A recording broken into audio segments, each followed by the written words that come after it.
আসসালামু আলাইকুম রহমতুল্লাহি ওয়া সম্মানিত দর্শক, বিএনপির চেয়ারপারসন বেগম খালেদা জিয়ার মৃত্যু, এটি সম্ভবত শতাব্দীর সবচেয়ে আলোচিত একটি মৃত্যু।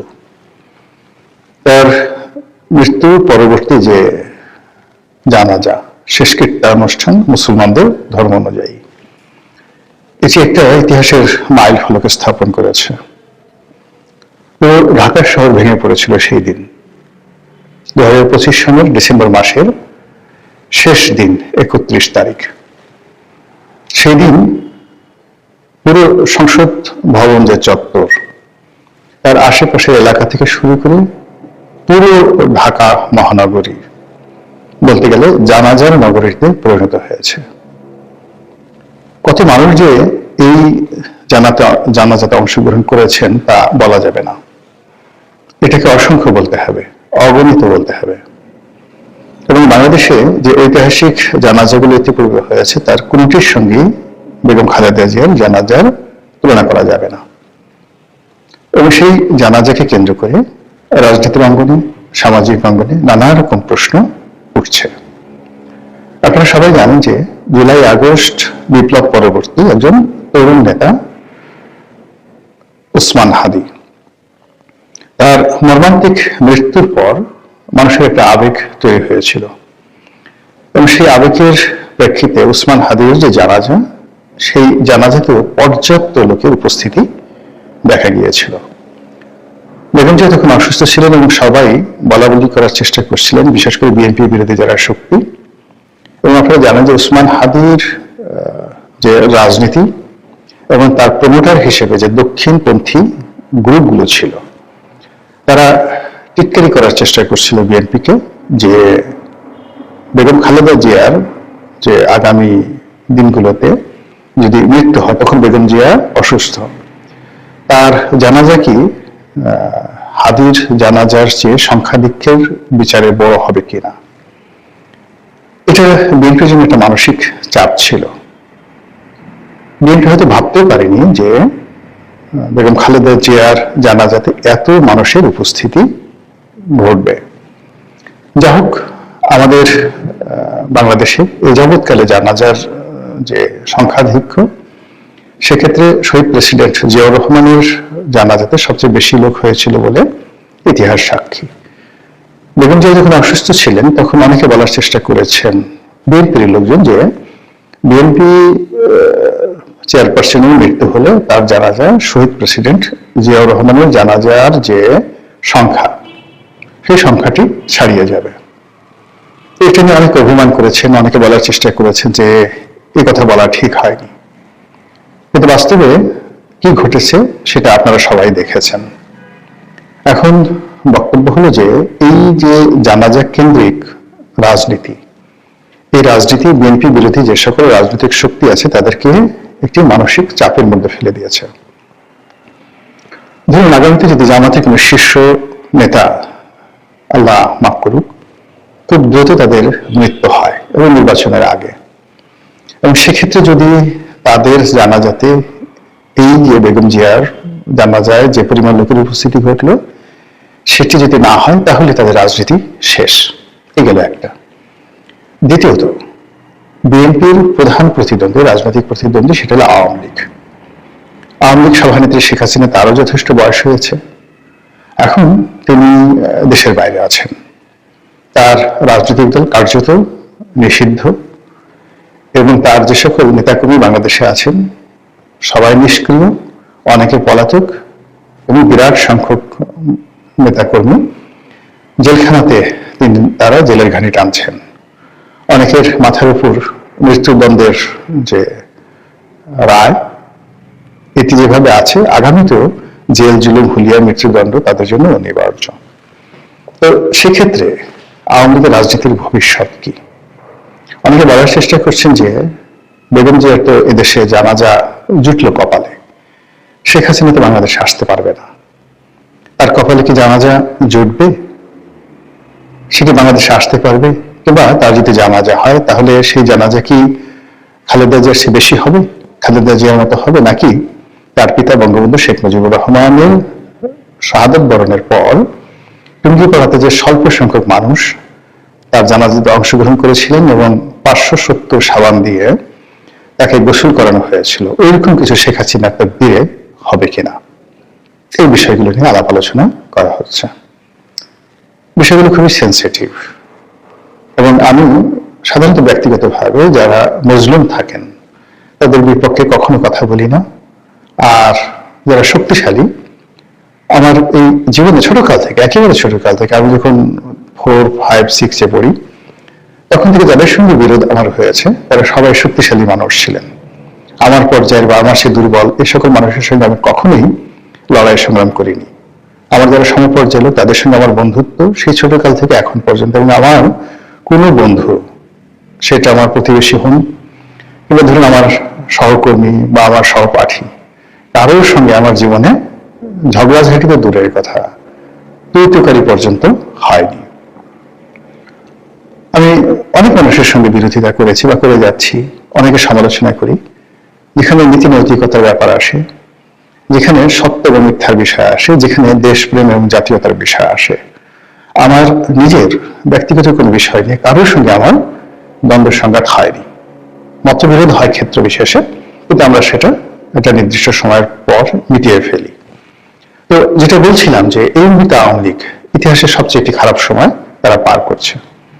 তো সেক্ষেত্রে তাদেরকে নিয়ে কোনো নেতিবাচক আলাপ আলোচনা আমার স্বভাব বিরুদ্ধ, কারণ আমি নেতিবাচক আলোচনা করব না। আমি শুধুমাত্র যে কথাগুলো আওয়ামী বিরোধীরা বলছেন এই মুহূর্তে, যে এইবার আওয়ামী লীগ আগামী 50 বছরে আসতে পারবে না, তাদেরকে আমি শুরু যে জিনিসটা বলবো যে এই মাত্র 17 মাস আগে তারেক রহমান সাহেবের অবস্থা কি ছিল, বেগম জিয়ার অবস্থা কি ছিল, লুৎফুজ্জামান বাবর সাহেবের অবস্থা কি ছিল, আর এই 17 মাস পরে পুরো পরিস্থিতি কি করে তাদের অনুকূলে চলে গেল।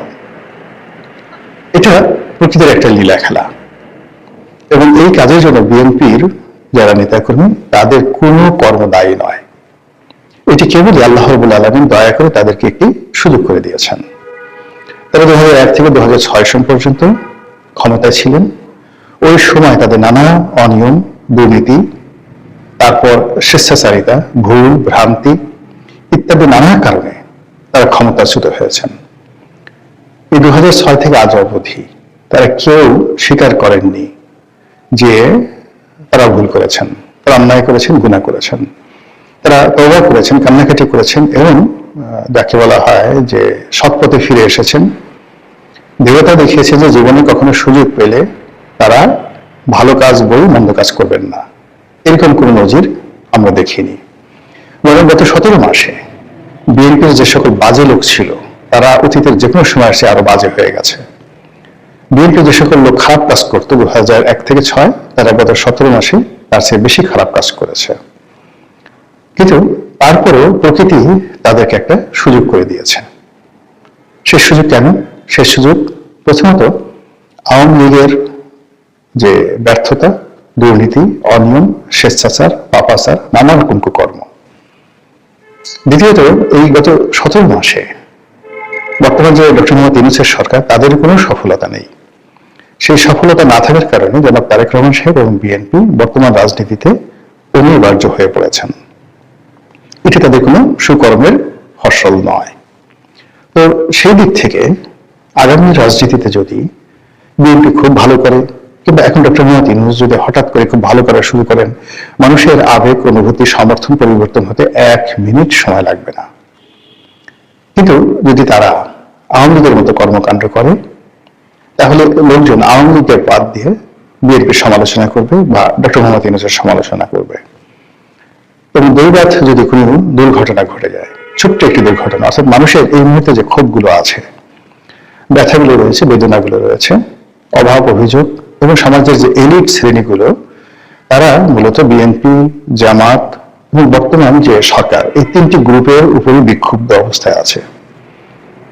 আপনি জানেন যে ইতিহাসের ধারাবাহিকতায় কখনো কোনো রাজতন্ত্র, কোনো রাজা ক্ষমতায় টিকতে পারেননি যখন সে দেশের এলিট সমাজ, যাদেরকে বলা হতো আমির, ওমরা বা অভিজাত বর্গ, তারা যতক্ষণ না পর্যন্ত বায়াত গ্রহণ না করেছেন এবং সহযোগিতা করেছেন, ততক্ষণ পর্যন্ত পৃথিবীর কোন রাজা, মহারাজা, সম্রাট সিংহাসনে স্বস্তিকে থাকতে পারেননি।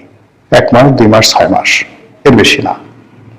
এজন্য যখনই কেউ ক্ষমতায় বসেছেন অতীতে, সেটা আলেকজান্ডার হন, দারায়ুস হন, জুলিয়াস সিজার হন, তারা সমাজের অভিজাত বর্গের সমর্থন সবার আদায় করে নিয়েছেন। এমনকি খুলাফায়ে রাশিদিনের জামানাতে যারা খলিফা হতেন, তাদের কাছে প্রথমে শীর্ষস্থানীয় সাহাবী গোত্রপ্রধানরা এসে বায়াত গ্রহণ করতেন। তো সেই অর্থে বর্তমান বিএনপি এবং বর্তমান যে অন্তর্বর্তীকালীন সরকার, এদের উপর এদেশের যারা আমির, উমরা, এদেশের যারা অভিজাত বর্গ, ক্ষমতাধর, ধনিক শ্রেণী, তারা কেউ তাদেরকে সমর্থন দিচ্ছে না। অধিকাংশ যার যার অবস্থান থেকে তারা এখনো পর্যন্ত বিএনপি এবং অন্তর্বর্তীকালীন সরকারের বিরুদ্ধে কাজ করে যাচ্ছে। অনেকে ঠিক আনুগত্য দেখাচ্ছেন, তেলবাজি করছেন, এটা কেবলমাত্র ভয় থেকে, কিন্তু অন্তঃস্থল থেকে কেউ তাদেরকে সমর্থন করছেন না। এই যে অভিজাত বর্গের সমর্থনহীনতার সঙ্গে শুরু হয়েছে অর্থনৈতিক বিপর্যয়, গরিব মানুষের হাহাকার, এবং এখন যে গতিতে অর্থনীতি চলছে তাতে রাষ্ট্রের চাকা চালু রাখা, দারিদ্রতার যে জ্বালামুখ এটি বন্ধ করা, মানুষের ক্ষুণ্ণ বৃষ্টি নিবৃত করা বলতে গেলে অসম্ভব। তাই যদি হয় তাহলে মানুষ আবার সেই 300 ফিটে ফিরে যাবে, পদ্মা ব্রিজে ফিরে যাবে, এক্সপ্রেসওয়েতে ফিরে যাবে, মেট্রো রেলে ফিরে যাবে, কর্ণফুলী টানেলে ফিরে যাবে, রূপপুর পারমাণবিক কেন্দ্রে ফিরে যাবে এবং বলবে এই কাজ যারা করেছে তারাই ভালো ছিল। এর কারণ হলো এই সকল কর্ম যখন হতো তখন শুধুমাত্র রাষ্ট্রীয় কর্মে লক্ষ লক্ষ মানুষ নিয়োজিত থাকতো। অর্থনৈতিক যে ট্রানজাকশন হতো তার বিনিময়ে আমরা খেয়ে পড়ে ভালো ছিলাম।